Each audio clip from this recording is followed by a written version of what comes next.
The Elliott Hall of Music is home to many musical ensembles, one of which happens to be the Purdue All-American Marching Band.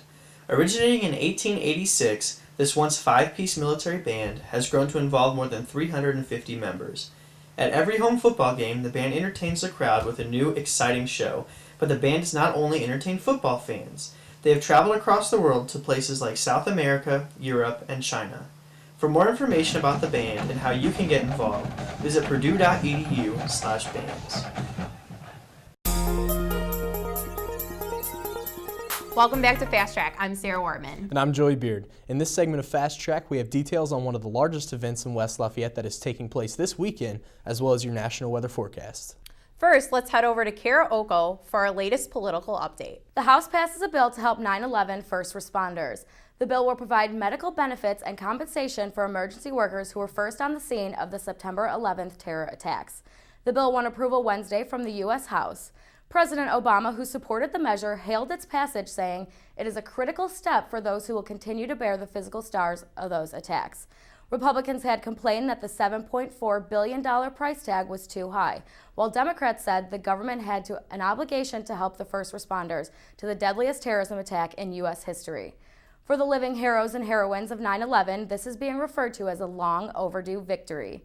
Stephen Colbert stirred up some controversy Friday after he testified before Congress. Speaking as a satirical conservative character, Colbert talked about the issue of farm workers and about the immigration bill. Speaker Nancy Pelosi applauded the testimony, while others like the chairman of the House Judiciary Committee, John Conyers, was not amused. Conyers asked Colbert to submit his written statement and leave the room without testifying. Colbert broke character briefly, saying, "I like talking about people who don't have any power, and this seems like one of the least powerful people in the United States." Colbert spoke about the immigration bill from his one day of experience working in the bean fields with migrant workers in upstate New York. While Colbert intended his testimony to be funny, not everybody is amused. That's all we have for this week's political update. I'm Kara Oko. Even though Tippecanoe County has issued a burn ban, they have offered an exception to those putting on the Feast of the Hunter's Moon. This weekend marks the 43rd annual feast, which attracts around 40,000 people each year to the two-day event at Fort Ouiatenon.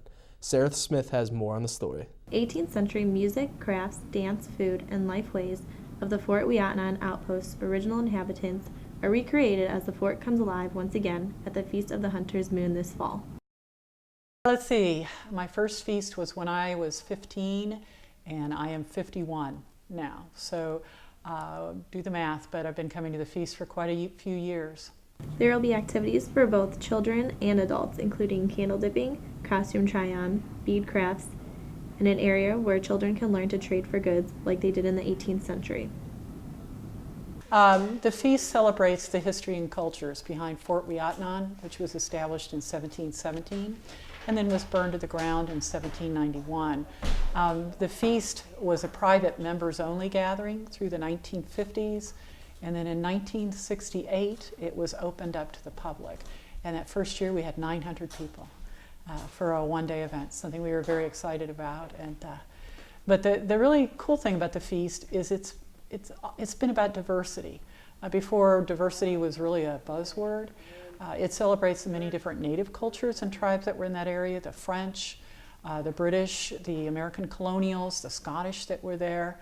So it takes all this tremendous history that happened right in Purdue University's backyard, and the feast puts it to life. Now that October has started, let's see what we can expect this fall season. Here's Brian Dukes with your October weather outlook. September will be remembered for abnormally hot and dry conditions, although the month was fairly calm overall. As we head into October, while we are expecting those warm conditions to continue, we are expecting a much more active and rainy period. For September, we had a high of 95 and a low of 43. Coincidentally, those both occurred in the last week of the month. We got just over 3 inches of rain, but the month will be remembered for the hot temperatures, lack of rain towards the end of the month, and the high fire conditions we also had at the end of the month. As we head into October, while we can expect warm conditions to start the month, we average highs right around 72 and lows right around 47. But by the end of the month, you can see we drop dramatically. Highs only get up into the upper 50s and lows into the mid 30s. For rainfall, we average just over 2.5 inches, 2.73 inches to be exact. And the big thing is we lose over an hour of daylight. 1 hour and 60 minutes of daylight will be lost this month. As we head into October, though, we can see that it is getting more towards winter, and we can expect some frost and freeze conditions to occur. Our average first frost, where we get to 32 degrees, usually occurs towards the middle of the month, although we are expecting a light frost this coming weekend. Our first hard freeze, where we get below 28, usually happens towards the end of the month between October 21st and 31st, and that looks like it is going to happen towards the end of the month. As for the beautiful trees for this fall, we can expect that to happen towards the middle of the month, although with the drought we've had this year, it might be a quick season, and the trees will not last too long. So the October outlook, just to recap here, we're expecting an early frost, temperatures to warm back up towards the middle of the month, and then get very cold towards the end of the month with a hard freeze. We're expecting much warmer conditions, as well as more rain, and it looks like the leaves will change quickly and furiously towards the middle of the month. I'm Brian Dukes with your Fast Track weather. Stay tuned because when we return, we have more on the latest video game to hit stores. We also have football highlights from last week's game. We'll be right back.